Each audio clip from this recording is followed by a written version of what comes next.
En este video tutorial la intención es crear un primer programa en C++.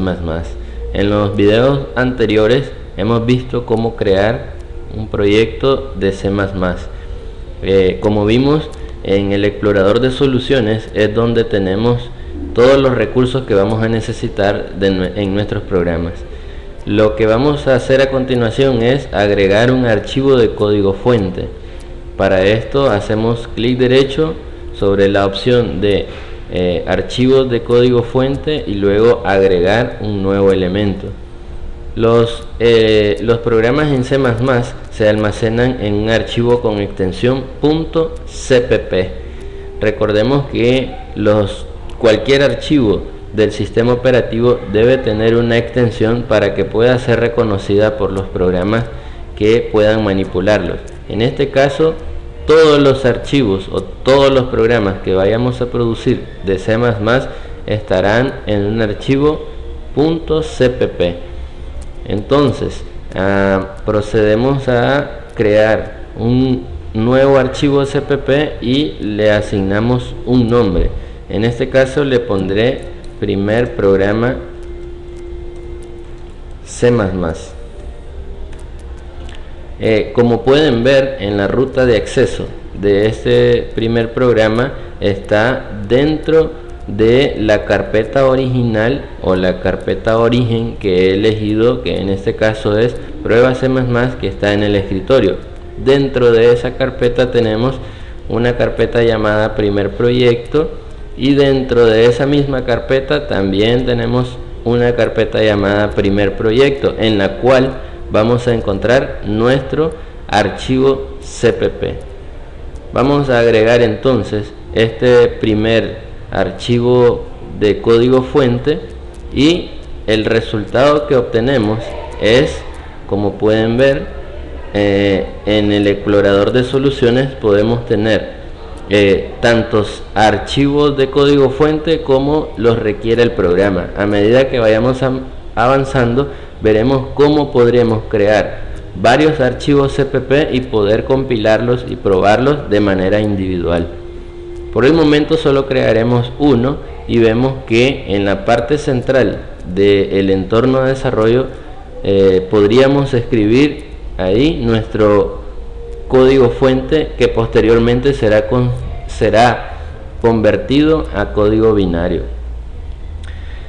Lo primero que hay que hacer en todo programa de C++ es agregar librerías que nos van a permitir utilizar una serie de funciones predefinidas para manipular algunos datos de entrada que lógicamente nos van a producir algunos datos de salida. Bien, en este caso la primera librería que vamos a incluir se llama IOStream. Para incluir librerías en C++ utilizamos la palabra reservada include, antecedida del signo de numeral. Entonces tendríamos una frase como include IOStream. El nombre de la librería se escribe entre símbolo de mayor y menor. Estos son símbolos que son predefinidos del lenguaje. En este caso estamos incluyendo la librería IOStream, la que contiene algunas funciones y métodos de la librería estándar de entrada-salida. Esta librería lo que contiene son clases que a su vez contienen métodos que nos van a permitir manipular algunos datos de entrada-salida. Y también en este caso tenemos métodos que nos van a permitir trabajar con los flujos de entrada y flujos de salida de datos. Por esta vez la única librería que incluimos es IOStream. IOStream significa librería estándar de entrada-salida. Otra cosa que tenemos que agregar es el uso de espacios de nombre. Para esto utilizamos la palabra reservada using y luego namespace.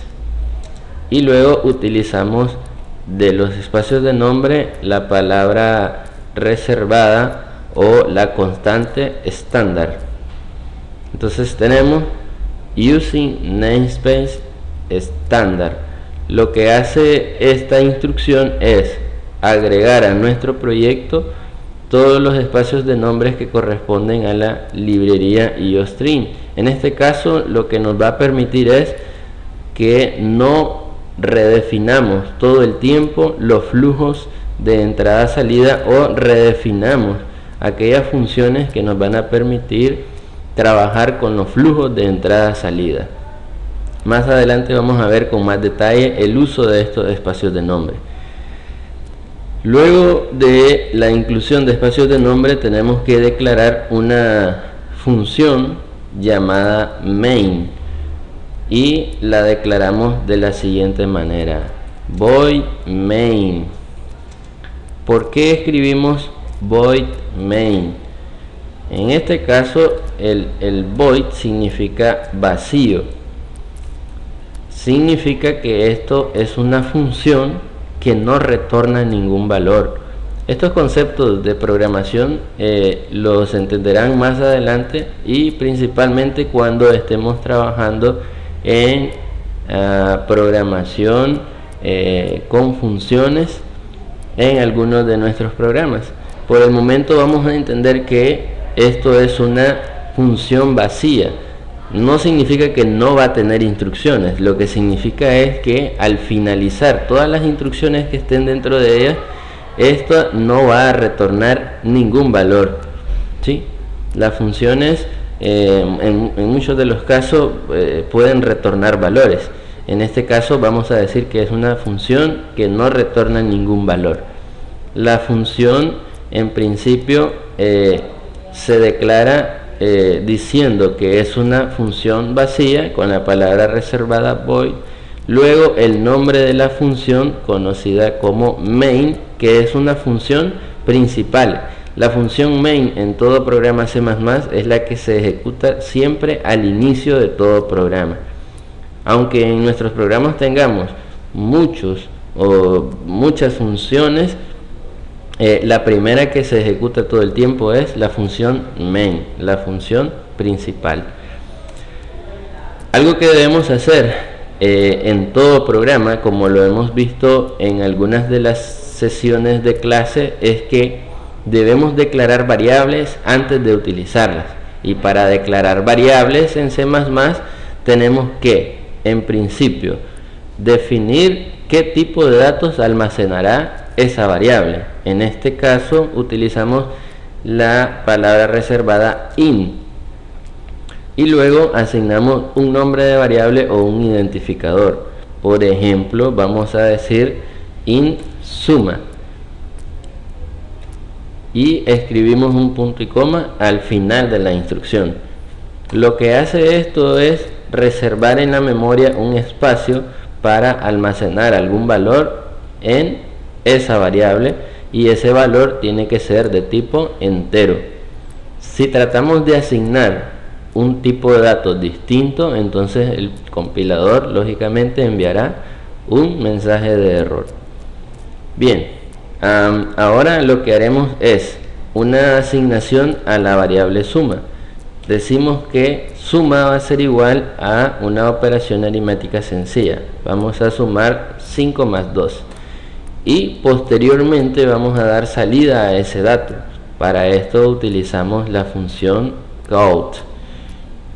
¿Sí? La función count está incluida dentro de la librería IOStream que hemos incluido anteriormente. Además de este método o esta función, vamos a utilizar un operador de flujo. El operador de flujo nos va a permitir, en este caso, mostrar un mensaje en pantalla. El operador de flujo que trabaja con el método count es menor menor. Count menor menor y luego un mensaje en pantalla. La suma es, y luego escribimos nuevamente el operador de flujo y imprimimos el valor de la variable suma.